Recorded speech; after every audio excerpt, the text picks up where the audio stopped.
What is up, you guys? I hope you're all doing well. Welcome back to my channel. I'm Fuentes. Again, we're returning to the EKTAR series and we're going to try to replicate an analog style, which is the Kodak EKTAR. So this video was suggested by a couple of you guys, by Peter and Fernando, I think, in the comment section on a previous video. So if you guys have any other videos that you want me to make or styles that you want me to break down, put it down in the comment section and I'll check them out. So you know the drill. First of all, we're going to check out some examples of photos taken with the EKTAR 100, check out the main characteristics, and then we're going to apply that knowledge in Lightroom to edit a photo step by step and create a preset out of it. So let's jump into it. Okay, creators, the main characteristic of the Kodak EKTAR is that it produces images with a lot of saturation, almost too much. It almost resembles slide photography.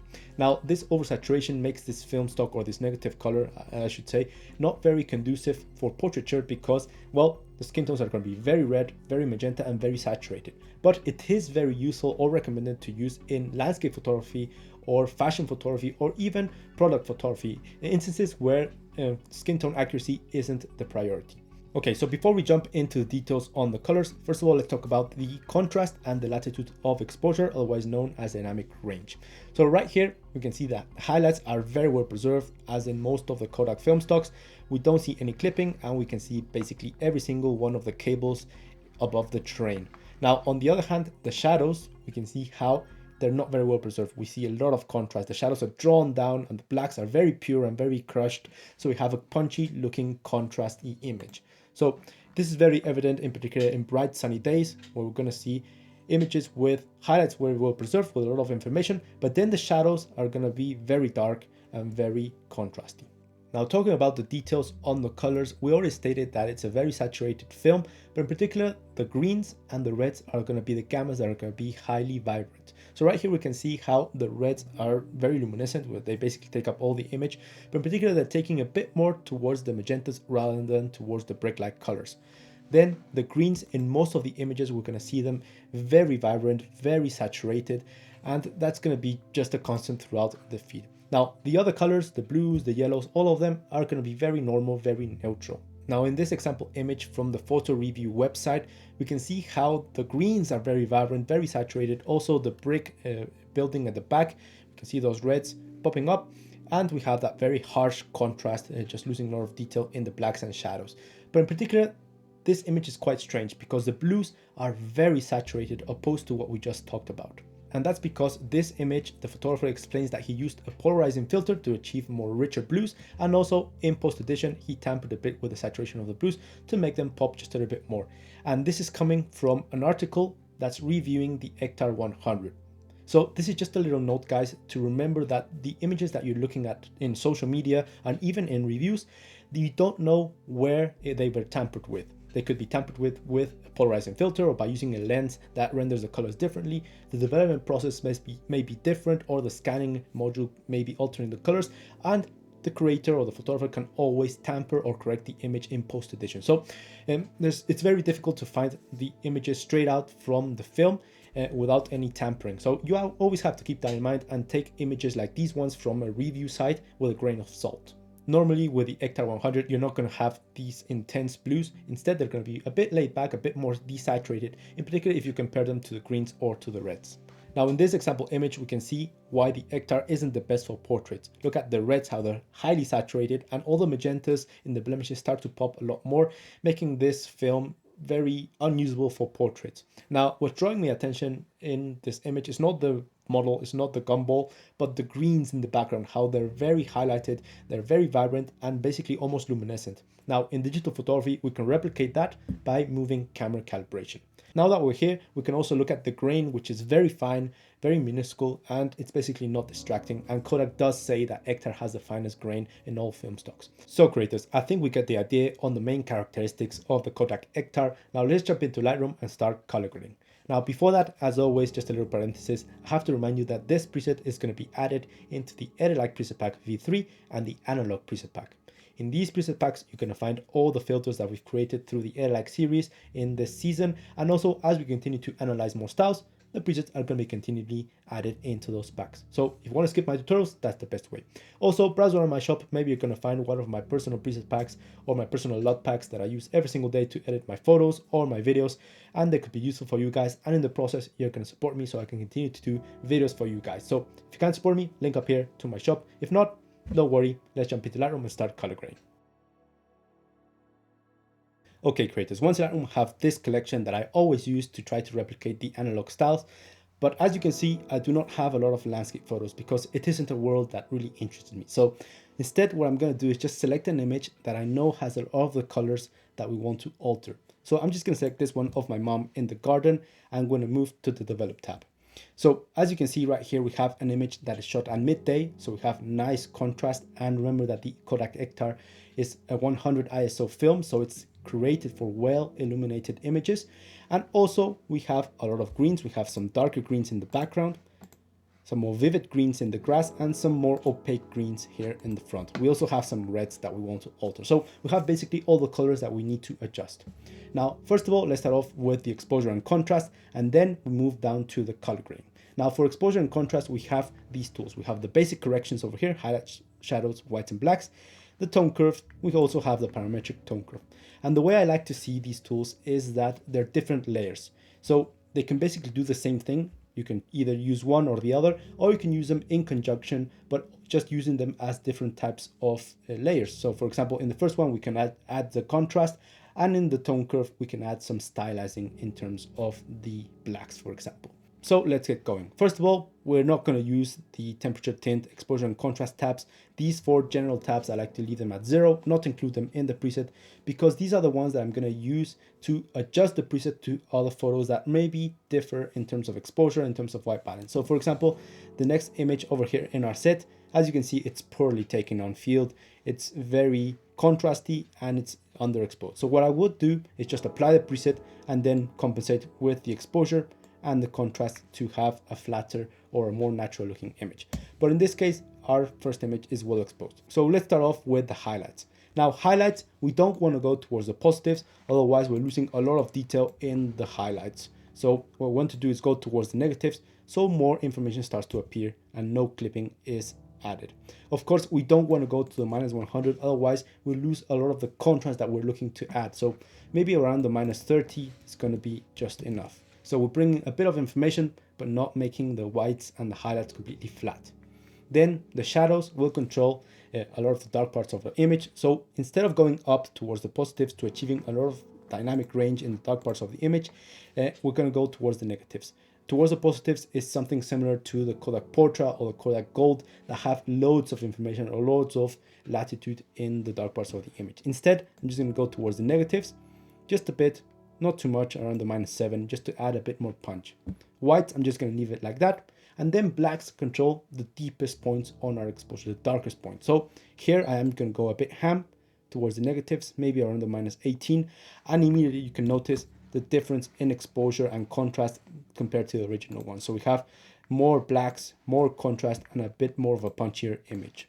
Of course, you guys can go ahead and add a bit more contrast if you want a more of a dramatic look.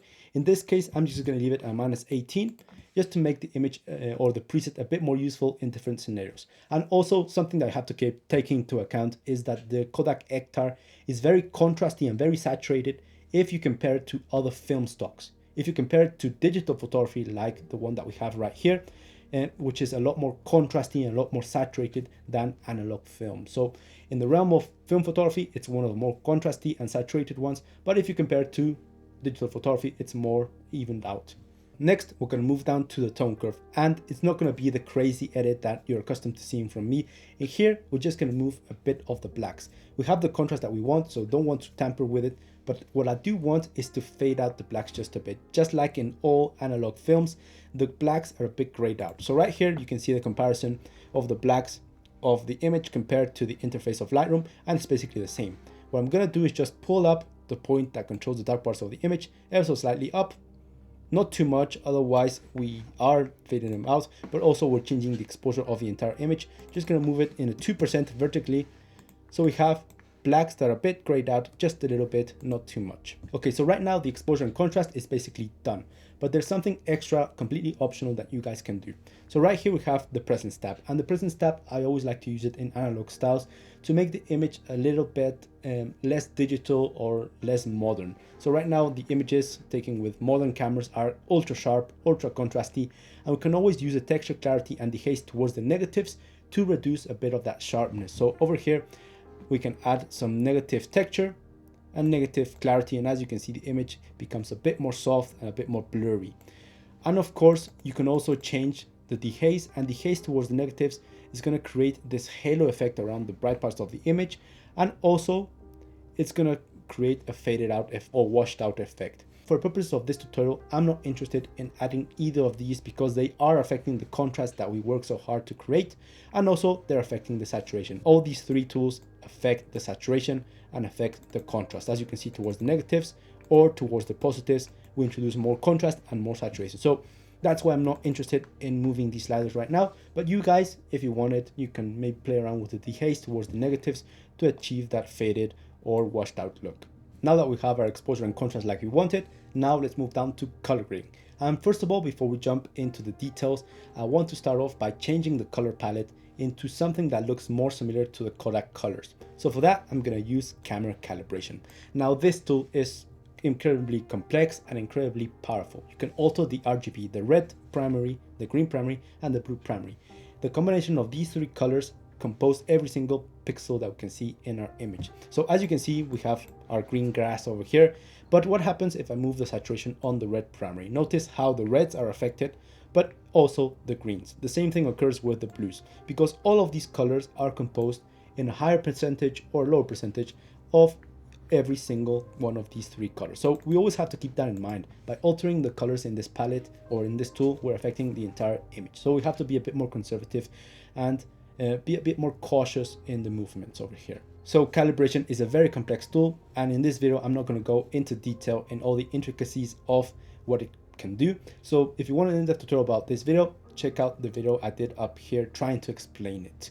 Okay, so what I'm interested in doing in camera calibration for this tutorial is to change a bit of the hues. First of all, the reds, remember that they were a bit more towards the magentas, and also the greens were a bit more towards the bluer tones.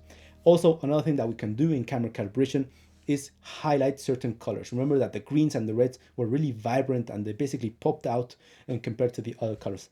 That we can do in camera calibration.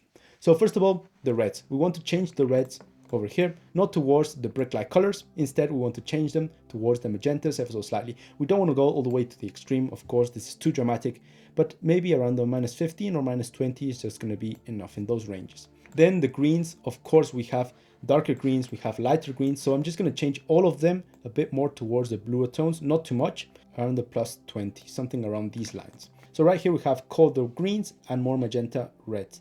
Then let's add some more vibrance into them. So as you can see, the red primary, if we move the saturation up, we introduce a lot more red into every single color on our image, but in particular the reds are going to affect, well, the reds and also the greens. You may be asking why the greens? It's because if we look at the color wheel over here, the reds are direct opposite from the greens.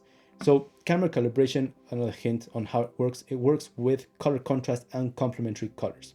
So by affecting the reds, we're affecting, yes, the reds and every other color in the color wheel, but in the same manner as we're affecting the reds, we're affecting the greens. The same thing applies with the blues. You're affecting the blues, but also the direct opposite, which are the yellows. So if I move the blue primary, notice how we're affecting dramatically the greens. Why? Because greens are composed of a lot of yellow. So that's why we have to be very cautious with camera calibration, as it also works with complementary colors. That's a side effect of how it works. So that's why moving the red primary, we're affecting also the greens, because it's opposite in the color wheel. So I'm just going to move the saturation up just a little bit around the +15, and then the greens also, we're going to move it to +15 as well, just to make them a bit more vibrant. So this is what camera calibration has done. We can zoom in into the greens over here and the reds. This is before and after, just adding a bit more vibrance and a bit more saturation into them. Now, Of course, this isn't all that we're going to do. We're going to combine these movements that we did in camera calibration with HSL and with saturation. So let's move up to HSL, which is now in Color Mixer. Color Mixer is just basically the new version of HSL. We have HSL at the right, where you can alter the hue, saturation, and luminance of each color.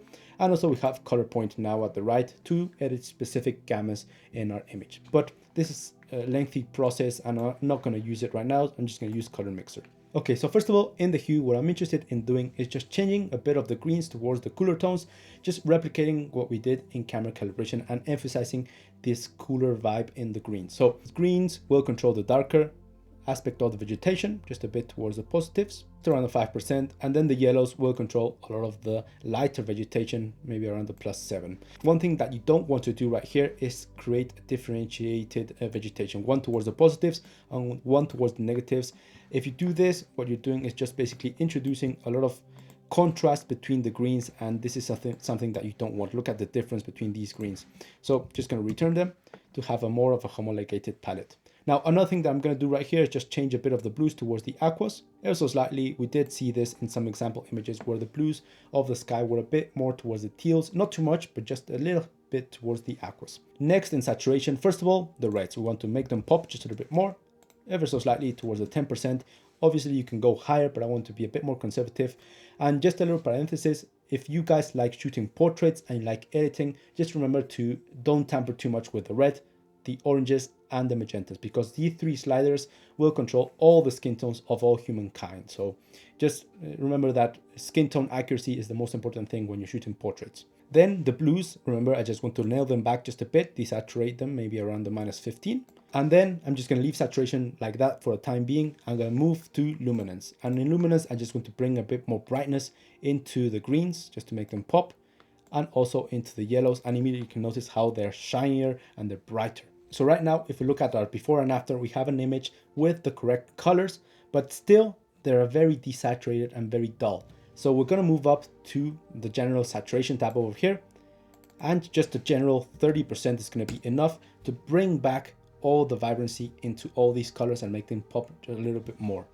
Now, one thing that's happening right here that I don't like is that the greens are a bit too dominant. So what I'm going to do is just desaturate them just a bit, and the -13% for both of them, for the green and the yellow, just to bring them back just a bit, so they're a bit more uniform in comparison to the other colors that are a bit more saturated right now. So right here we have an image which is very vibrant, very saturated, and just looking very fun.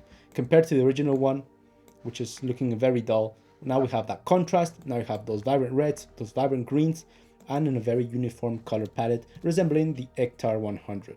Okay, so now let's finalize the colors with the, well, I have to say, the color grading tool.